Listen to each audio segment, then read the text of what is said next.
আজকে দুপুরবেলায় সেজেগুজে কোথায় চলছি বলো তো? আমার তো বিয়েবাড়ি শেষই হচ্ছে না, একটার পর একটা বিয়েবাড়ি। আজকে চলে যাচ্ছি আমি শ্রেয়সীদির আইবুড়ো ভাতের অনুষ্ঠানে।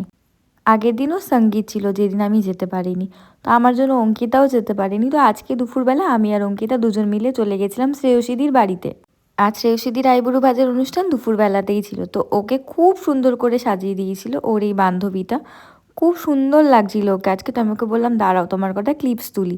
তারপর আমরা নিচে গিয়ে দেখছিলাম যে ওর তত্ত্ব গোছানো হচ্ছিল। এরা সবাই শ্রেয়সীদির বান্ধবী আর বৌদিরা ছিল। তো তারপর আমরা যখন ওপরে যাই ফটো তোলার জন্য, বীভৎস পরিমাণে রোদ ছিল, তাও দাঁড়িয়ে একটুখানি ভিডিও করেছি, ফটো তুলেছি। আর শ্রেয়সীদি আমাকে বলেছে খুব ভালো করে ওর বিয়ের ব্লগগুলো করতে, যাতে ও পরে দেখতে পারে। তো অবশ্যই ওর বিয়ের ব্লগগুলো তুমি খুব তাড়াতাড়ি পোস্ট করে দেবো।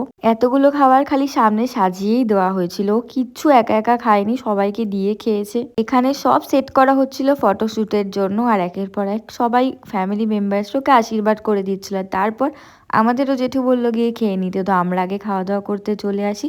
আর ওই টাইমে অলরেডি সবার হয়েই যায় আশীর্বাদ করা, দেন আমরা গেছিলাম।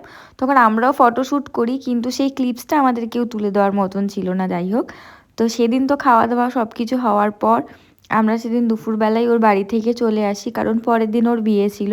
সকাল সকাল আমাদেরও যেতে হতো, আর আমাদের কিছু কেনাকাটি বাকি ছিল। আর আসার পথে আমাদের এখানে ফেমাস আলু কাবলিতে, যেটা আমি খেতে খুব পছন্দ করি, সেটা খেতে খেতে আমার ভাইয়ের সাথে আমি বাড়ি চলে আসি।